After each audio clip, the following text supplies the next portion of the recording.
भोजन को बनाते समय जो भी पात्र का इस्तेमाल आप करते हैं वो खुला रहना चाहिए। भोजन को बनाते समय जो भी पात्र का हम इस्तेमाल करते हैं वो पात्र खुला होना चाहिए, भगोना होना चाहिए, कढ़ाई होनी चाहिए, खुला रहना चाहिए। क्यों? तो उसके आगे का नियम है कि भोजन को बनाते समय, पकाते समय सूर्य का प्रकाश या पवन का स्पर्श होना बहुत जरूरी है। बनते हुए भोजन को, पकते हुए भोजन को, सूर्य का प्रकाश या पवन का स्पर्श। अब सूर्य का प्रकाश, आजकल हमारे घरों में चूल्हे खत्म हो गए, पहले गांव में चूल्हे होते थे, आज भी हैं, तो खुले में होता है ना चूल्हा, तो सूर्य के प्रकाश की संभावना पूरी है। और वो अलग से बनाते हैं, क्या कहते हैं उसको, हम तंदूर कहते हैं, तंदूर भी खुले में बनाते हैं, तो वहां भी सूर्य का प्रकाश आना संभव है। तो खुले में अगर खाना बन रहा है तो सूर्य का प्रकाश आएगा, वो पक्की बात है।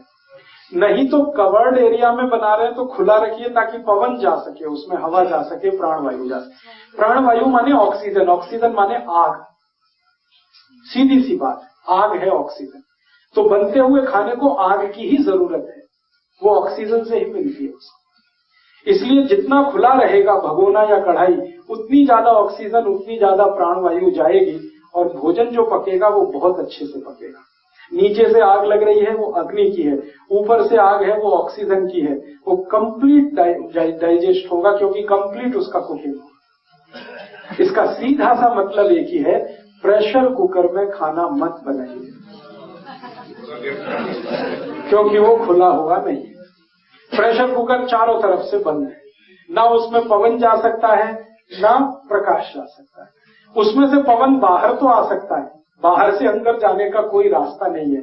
इसलिए कुकर का खाना क्वालिटी में सबसे खराब होता है।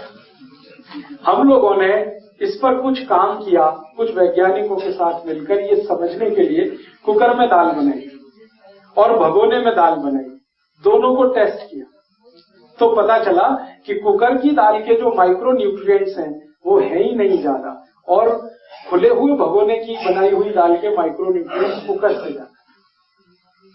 कढ़ाई में दाल बनाई, कढ़ाई में सब्जी बनाई, और कुकर में दाल बनाई, कुकर में सब्जी बनाई, दोनों की क्वालिटी में अंतर आ जाता है। दो कारण से, एक तो कुकर में पवन नहीं गया, प्रकाश नहीं गया, दूसरा कुकर जो है वो एल्यूमिनियम का है।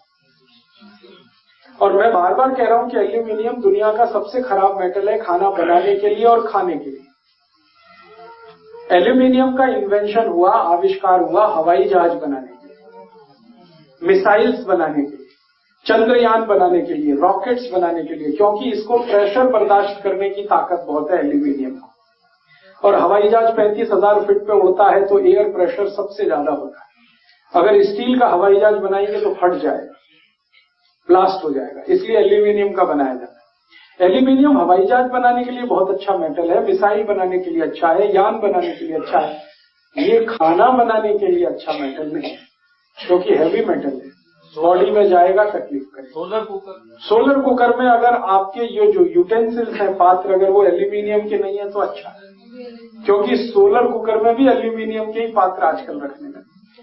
मैंने एक सर्वे किया था मेरे जीवन में, जिस दिन से मुझे ये बहुत तकलीफ हो गई, इसलिए मैं सबको बोल के कहता हूं, ये 1000 गरीब मरीज मेरे पास ऐसे हैं जो दमा, अस्थमा, ब्रोंकियल अस्थमा, ट्यूबरकुलोसिस के पेशेंट, 1000 से ज्यादा है, और कई साल से ट्रीटमेंट उनका चलता है, धीरे धीरे ठीक होता है। आप जानते हैं टीबी जल्दी ठीक नहीं होती। उनके घरों में जा जाके मैंने देखा क्या होता है भाई, क्यों इनको टीबी है, क्यों अस्थमा है, क्यों दमा है, ना सिगरेट पीते, ना बीड़ी पीते, ना तंबाकू खाते।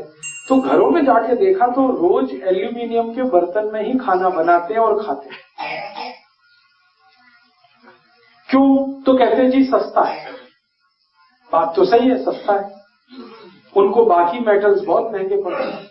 तो चूंकि सस्ता है इसलिए एल्यूमिनियम का वो बर्तन लाके खाना बना रहे हैं और खा रहे हैं, और उसका अंतिम दुष्परिणाम है टीबी से मर रहे हैं।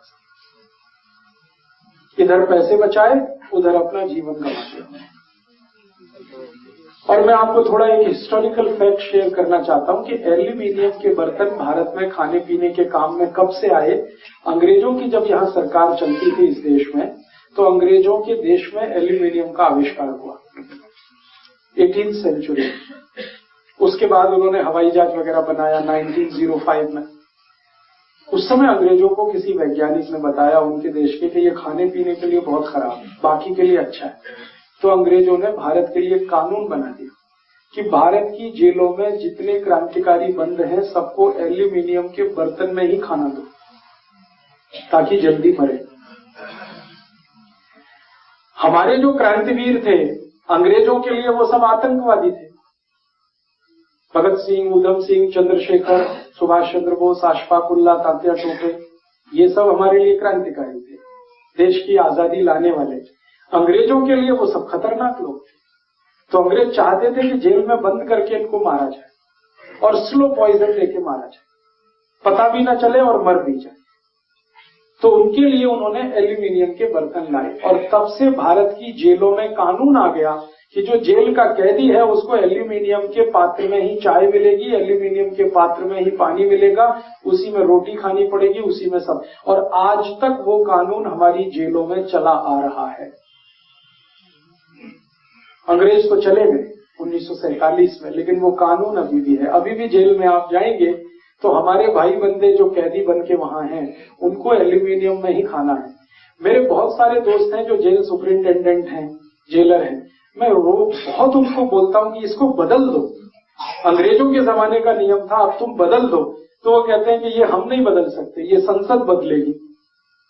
तो संसद में बैठे हुए लोगों को बताओ, समझाओ, तो कहते हैं आप समझाओ, मैं क्यों समझाऊं। सुपरिंटेंडेंट कहता है, जेलर कहता है मैं क्यों बताऊं, आप बताओ ना। और फिर वो अंत में कहता आप ही संसद में जाओ ना और जाके इस कानून को बदलो। माने मैं आपको जो इनसेंसिटिविटी बताना चाहता हूं हमारी सरकार की कि आजादी के 60 साल के बाद भी ये नियम, कायदा, कानून बदला नहीं गया इस देश में। एल्यूमिनियम के बर्तनों में आज भी वहां खाना बट रहा है और वो आज भी टीबी और अस्थमा और दमा से मर रहे हैं। अंग्रेजों के जमाने में तो क्रांतिकारियों को होता ही था ये दुर्व्यवहार। तो मेरी आपको विनती है कि आपके घर में कोई भी एल्यूमिनियम का बर्तन तो कभी मत लाइए। कुकर तो जितना कम इस्तेमाल करें उतना अच्छा है। फिर आप कहेंगे कि उसमें समय कम लगता है। मैंने उसका भी कैलकुलेशन किया, कुकर में दाल बनाने में 10 मिनट लगता है और भगोने में दाल बनाएंगे तो उसमें 25 मिनट लगता है, बस इतना ही अंतर है। 15 मिनट आप बचाते हैं एक दिन में, तो महीने का, फिर साल का, फिर 100 साल का कैलकुलेशन मैंने किया। तो जितना समय आप बचाते हैं उतना आपका हॉस्पिटल में चला जाता है जब आप दमा के मरीज हो जाते हैं या अस्थमा के मरीज हो जाते हैं या टीबी के मरीज हो जाते हैं, और वो समय बचाया हुआ वहां जाता है पैसे के साथ। समय तो जाता ही है, पैसा भी जाता है। तो अल्टीमेटली ये कोई बेनिफिशियल नहीं है आपके लिए कि आपने 15 मिनट बचा लिया। आप अपने घर के टाइम को थोड़ा मैनेज कर दीजिए। जैसे दाल पकने को रख दिया, 25 मिनट लगना है खुले बर्तन में, ये पक्का है, तब तक आप दूसरे काम निपटा दीजिए। कोशिश कुछ इस तरह से करें। तो आप बोलेंगे सबसे अच्छे बर्तन कौन से हैं? एल्यूमिनियम तो सबसे खराब है, ये जान लीजिए। फिर सबसे अच्छे जो बर्तन भारत में माने जाते हैं उनमें है पीतल, सबसे अच्छा भोजन बनाने के लिए, भोजन खाने के लिए। पीतल के बाद जो दूसरा सबसे अच्छा एलॉय है वो कांसा। कांसे के बर्तन अभी भी बनते हैं पंजाब में, हरियाणा में, छोटे छोटे गांव में बहुत सारे बर्तन बनाने वाले लोगों की जातियां हैं जिनको शायद ठटेरे कहते हैं। वो लोग बनाते हैं ठोक कर, पीट कर। तो कांसे के बर्तन ले आइए, बहुत अच्छे हैं। पीतल के बर्तन ले आइए, बहुत अच्छे हैं। और आपने थोड़ी देर पहले कहा दही, दही हमेशा कांसे के बर्तन में खाएं तो अमृत है, लोहे के बर्तन में खाएंगे तो वो लोहे ही जैसा है। हाँ, बहुत अच्छा सवाल। हरा कब होता है? जब दही खट्टा होता है।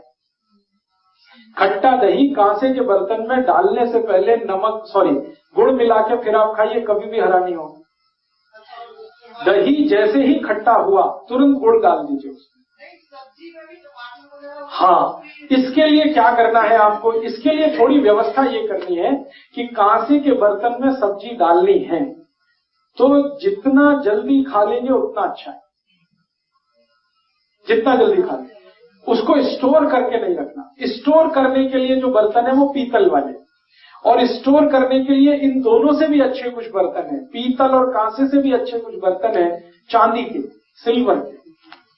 लेकिन चांदी इतनी महंगी है, 20,000 रुपए किलो है, तो मैं डर लगता है किसी को बताऊं। और चांदी से भी अच्छे बर्तन होते हैं सोने के, स्टोर करने के लिए, लेकिन सोना तो और भी महंगा है। अब आखिरी बात जो मैं कहने जा रहा हूं वो ये है कि इन सबको नहीं कर सकते तो मिट्टी के बर्तन ले लीजिए, चीप एंड बेस्ट। मिट्टी की हांडी आती है, मिट्टी का तवा आता है, हांडी में दाल पकती है, हांडी में सब्जी भी पकती है, हांडी में चावल भी पकता है, हांडी में खिचड़ी भी पकती है और तवे पे रोटी भी बनती है। मिट्टी की हांडी 15 से 20 रुपए में मिलती है, 3-4 महीने चलती है, यूज एंड थ्रो है, टूट गई तो फिर ले लीजिए, फिर ले लीजिए, फिर ले लीजिए। उससे हमारी इकोनॉमी भी चलती है। हाँ, गैस पे चलेगी, बराबर चलेगी। बस आपको ध्यान इतना रखना है कि मिट्टी की हांडी में दाल पकाई या चावल पका, कुछ भी पकाया तो गैस धीमी रखिए। मिट्टी की विशेषता है कि उसको आग धीमे धीमे धीमे धीमे चलेगी। तो धीमी आग में पकाएंगे तो गैस की बचत होगी और जो दाल पकेगी उसका स्वाद इतना जबरदस्त होगा कि आप उंगली चाट जाएंगे।